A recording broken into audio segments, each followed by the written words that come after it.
Right now, on to the point. West Roseville, balancing the old with the new parts of a growing city, from traffic and construction. It's a little unnerving when you see the amount of growth. Roseville has been planned to accommodate all of the traffic needs. To concerns about schools. We saw a lot of potential in what was promised to us. How West Roseville is working to keep up with rapid change.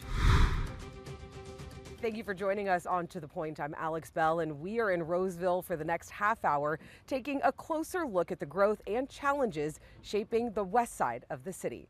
We're talking about the area on the west side of Fittyment Road and Baseline Road. Once open fields, now becoming brand new neighborhoods, trails, and commercial spaces. Costco also opened its new West Roseville store on Fittyment and Baseline Roads back in January. The location has a gas station and a car wash. And in February 2026, Sutter Health started seeing patients at its new urgent care center. Sutter Health officials said the West Roseville location was intentionally placed to serve rapidly growing neighborhoods. For people living in West Roseville, all of this growth comes at a price. It's something they say that they're paying for every time they pull out of their driveway. ABC 10's Becca Habegger shows us what the city is doing to deal with traffic. Hi! Wait, hang on. Let's make sure you look okay. Gina Mertz, her husband, and their dog Sasha moved into a brand new home in one of West Roseville's Sierra Vista neighborhoods in the fall of 2021. Neighbor Stan Taylor moved in around the same time. The only thing better than new car smell is new house smell. This neighborhood checked every box for these two. Gina and her husband work in Placer County. They moved from Carmichael in part for a shorter commute. Stan moved from nearby Rockland looking for a single-story home close to his work. This neighborhood was available and looked kind of nice, and the prices were right. But in the 4+ years since they've moved in, they've watched West Roseville change around them, and fast. It's a little unnerving when you see the amount of growth. The growth has gone way out past Watt Avenue now on Baseline. And so it's pretty tremendous. With all that growth, new housing development, new retailers, comes traffic. The main arteries of West Roseville, Blue Oaks Boulevard, Pleasant Grove Boulevard, and Baseline Road east to west, and Westbrook Boulevard, Fittyment Road, and Wood Creek Oaks Boulevard north to south, have gotten noticeably more congested. Fittyment and Pleasant Grove is pretty bad. And in the mornings, Baseline and Fittyment is pretty bad. I definitely feel like they kind of put in homes and maybe starting to put in some of the commercial buildings maybe before the roads were fully developed. The city of Roseville says it hears those concerns and is working on them. It's characteristic of any rapidly developing city like Roseville for traffic to be of concern. Stephanie Keeman is the city's Assistant Director of Public Works. What the city's done well is planned for those future developments at build-out, and so we have to be responsive to the development as it occurs. Where are the traffic mitigation needs? She says funding plays a big role on timing.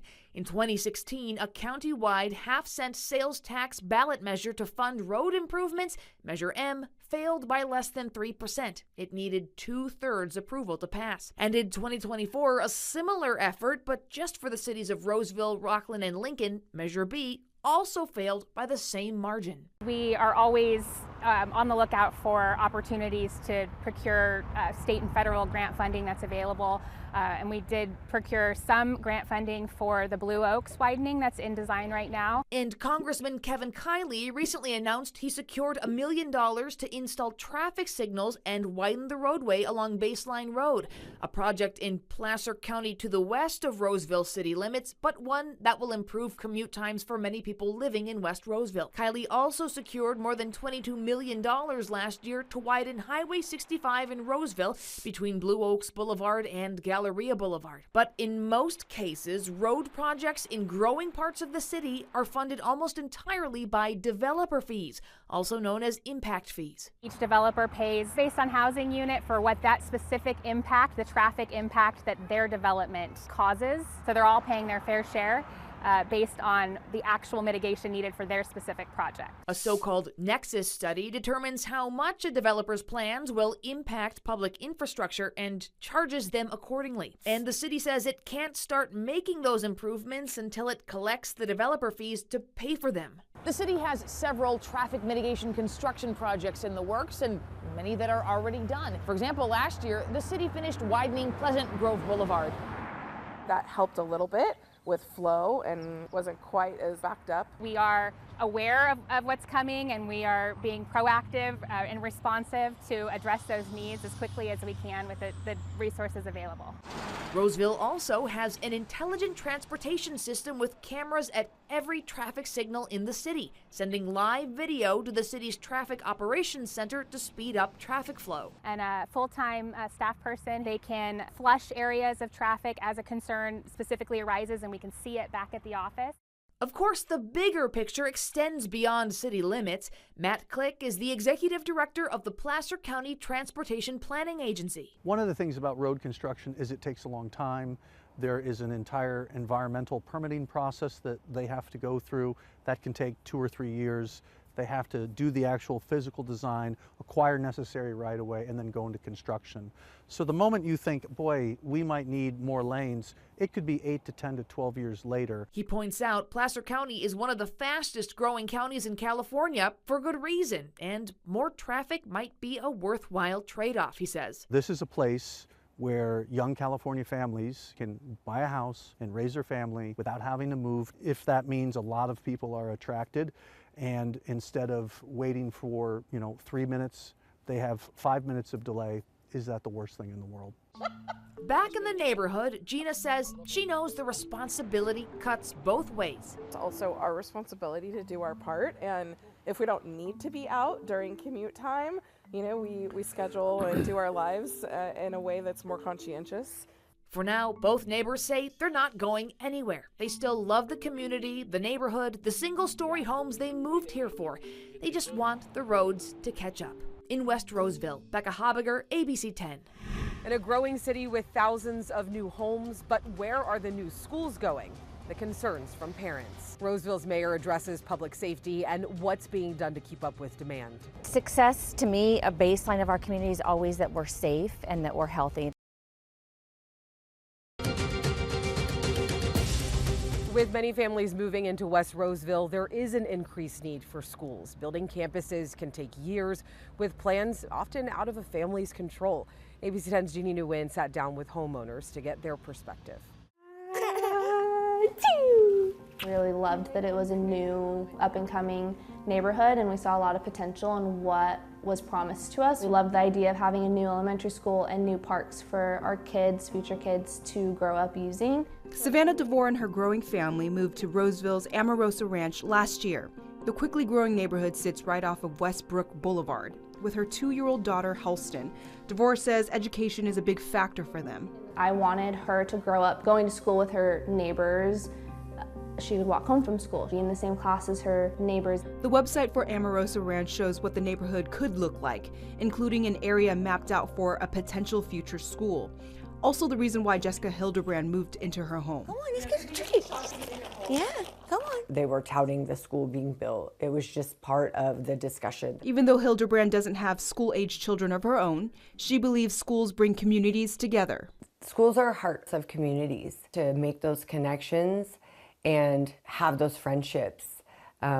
Also, from a resource perspective, being able to have a school in your community, it really does make a difference. The elementary school that was initially planned was supposed to go in this plot of land right here. But as of right now, the Roseville City School District says it's still waiting on information and plans from Brookfield Residential, the developer of Amorosa Ranch, before it can move forward with any concrete plans.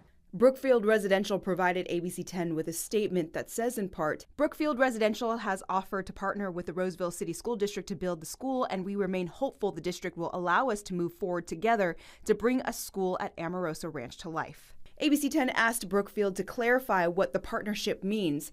A spokesperson says Brookfield is not proposing to provide additional funds directly to the district, and the proposal is based on using past and future dollars through the existing agreement with the district.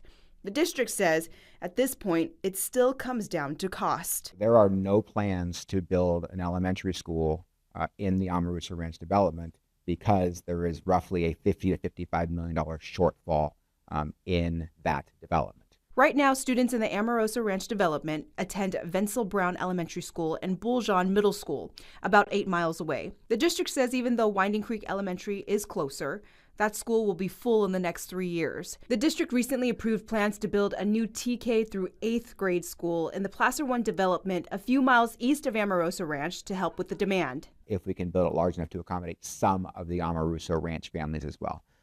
There is no commitment around that. There is no assumption around that. But the goal really is to find options to have Amoroso Ranch families attend schools that are closer to them. Dirk Garcia says the district is currently going through a boundary adjustment process that would allow Amoroso Ranch students to attend the school at Placer 1. Dad's a little bit better. I love you. DeVore says she's hopeful. I do love our house, I love our neighborhood, I love our neighbors, and I just hope that they can find a solution that's better for our kids and their education. When we come back, I talk with Roseville's mayor and city manager about what's working and what the challenges are in their growing city. With that growth, and there's a little bit of growing pains, but it's not from a lack of planning. Growth is truly paying its own way. Roseville is growing fast. New neighborhoods, shopping centers, and more families moving in year after year. That comes with traffic, construction, and questions. Can the city keep up? Well, we took those concerns to the people leading Roseville through this moment. Each part of our community is a little bit different. We have parts of our city that are 80, 100 years old. Krista Bernasconi, Roseville's mayor, has also served as vice mayor and on the city's planning commission, and says balancing old and new parts of the city is a constant challenge. We're balancing this side of our town, our western border, with more homes, schools. It's a constant balancing act. That balance is something city manager Dominic Casey says has been in the works for a long time. What do you want residents to understand about the growth decisions that are made, especially when it comes to the long-term planning that is a part of this city? While this development may seem new, it's been planned for decades. How much power we need, how much water we need, the infrastructure for roads, housing balance, all of this has been planned. Casey says every major project is reviewed to make sure that growth doesn't outpace resources. We look at every development to make sure that we have adequate fiscal sustainability so we can provide police and fire, and we don't draw down on those public services that people love about being in Roseville so much. Casey oversees projects like Baseline Marketplace, a new shopping center on Baseline and Fittyment roads. Baseline Marketplace is one of those that have been in the works for over a decade. It's not just the sales tax and the property tax, but really it's the quality of life. City leaders say part of that quality of life equation includes traffic, one of the most common complaints they hear. We hear about traffic, but why this development will help is now all those folks who live really west of Fittyment Road will no longer have to drive to Costco down by Galleria. It also help reduce traffic congestion in the rest of the city. Mayor Bernasconi adds that developments like this will help generate future funding for the city's needs. So we make sure that development pays its own way. We've got the power, we've got road improvements that are happening. We make sure that there's fire department, that they have a police beat, that there are schools available. So it's a well-balanced approach. And what does success really look like 5 or 10 years later when we're talking like a Baseline Marketplace project? What does success look like? Success, to me, a baseline of our community is always that we're safe and that we're healthy. That at build out, this center brings tax revenue to our city that helps pay the bills for our city, our police, our fire, our parks. Hopefully it attracts more businesses and more residents to come to our city. But city leaders acknowledge growth doesn't happen overnight, and neither do all the fixes. There is some downtime and with that growth, and there's a little bit of growing pains, but it's not from a lack of planning. Growth is truly paying its own way. When it comes to construction, the mayor says, that's kind of the most painful part, is that we want for these improvements to be made, but it's a sticky process when we're closing down a lane. As the city grows, so does the need for public safety, but both leaders say staffing hasn't fallen behind. Our police department is staffed, that we do not have a recruitment problem. I'm not hearing about specific issues in this part of town. We're meeting our response times as part of our general plan. The city recently built Fire Station 8 and is adding another police beat. Steps leaders say are meant to keep response times steady as the population grows. The Placer County Sheriff's Office also opened a new station to improve response times and walk-in services such as records request, crime reporting, and civil filings. And while West Roseville is developing quickly, city officials say the goal remains the same: maintaining services, safety, and quality of life for both longtime residents and those just arriving. We want to make sure that areas like Douglas and Sunrise or along Atlantic or Harding, they're safe, that there's desirable retail there. And so making sure that that part of our city is just as important as, you know, the newer development. Next in our Champions of Hope, a high school principal getting high marks for a unique approach to connecting with her students.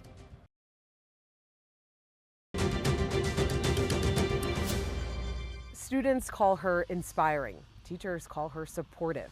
Tonight in our Champions of Hope, we are introducing you to the Roseville High School principal whose leadership is helping shape not just a campus, but also the people inside of it. So we have a greenhouse on our campus. Principal Ashley Sarin So this is flag football for elementary school. is no stranger to social media. The kids are making fresh squeezed lemonade. Best lemonade I'd ever had in my life. Amazing our youth are. We have students on this campus. But behind her social media is something deeper. Dude, I love our school. I love my job. My kids are amazing. It's really easy to love your job when you work somewhere that's as fantastic as Roseville High School is. Do you see them? They're all like avoiding me now. Being a principal isn't just her job. What's up, Peter? It's her calling. What's really incredible is I came in as a new person. A lot of people that come to Roseville are generational. They've been here, 25 years working at Roseville High. We found some of those tenured teachers who have been at the school over 25 years. Principal Sarin has amazing energy. That's the first thing I think most everybody recognizes about her. Who told us Principal Sarin has made campus a place where staff feel we really lift each other up. And so having that support from your principal, as if they are a family member and that they really care for you as a human being before the teaching and everything. Her social media showing what's happening in the hallways of Roseville High School. And yet I hear this narrative out there that Gen Z is whatever negative thing you want to say. I want them to know that they're supported, and I want other people to understand how amazing this generation is. Her students have also seen the videos, but we asked what their principal is really like offline. She's always rocking those bell bottoms, man. She's always rocking those bell bottoms. Her hair is like, it's styled, but it's still healthy. Like, it's styled every day, but it still looks But more than her hair and bell bottoms, these seniors told us. She's supportive of everybody, no matter who they are, as someone who's so busy and so involved that she truly does make time for her students. Something that I've learned from her is that as much as this school, like book smart and how learning things in school is important, at the end of the day, who you are as a person, and that's what matters. She's honestly making peacemakers, she's making loving people, and that's way farther than any sort of schooling can take you. As a former teacher, Principal Sarin says it's important that she never loses that connection with students, even recalling how a few wrote her a letter. Oh, you're gonna make me cry. Hold on, I don't want to cry. Sharing the impact that she's had on them. And I'm still able to make that positive impact on the people that matter the most is our students here on campus. Why did that make you emotional? Because that's why I do what I do. I want to make a difference, and I want to make an impact, and I want to be positive. And so it was almost like look, it's working. Like, you are, so. Making a difference in someone's life is a gift many of us hope to give one day, just like Principal Sarin. And I think everything she touches, I am going to get emotional, is helping us thrive. And education is such a challenging profession right now. It has been for years. What makes you emotional about that? Because we have such a hard job, and knowing that you have somebody that has your back, these are positive tears because there's just a lot of hard days. And I appreciate everything she has done for me and my family. I had gone through some health issues, and she was right there. What do you need? Because she's truly a change maker, and not because of policy, but because of who she is and what she does. Who's winning? I want to try. She tries everything, and it inspires students and other people to do that too. Yes! Miss Sarin, don't change a thing. Thank you. Having a leader like that, like Mrs. Sarin, it changes not only how you use school, but who you are as a person. Your personality is genuinely so beautiful, and we can't thank you enough. As always, thank you so much for watching and for always inviting us into your home. If you have something that you think we should be looking into, you can always reach out to the team and I at to-the-point@abc10.com. And To The Point does not end here. To watch stories featured right on our show, you can download our free ABC 10 Plus TV streaming app.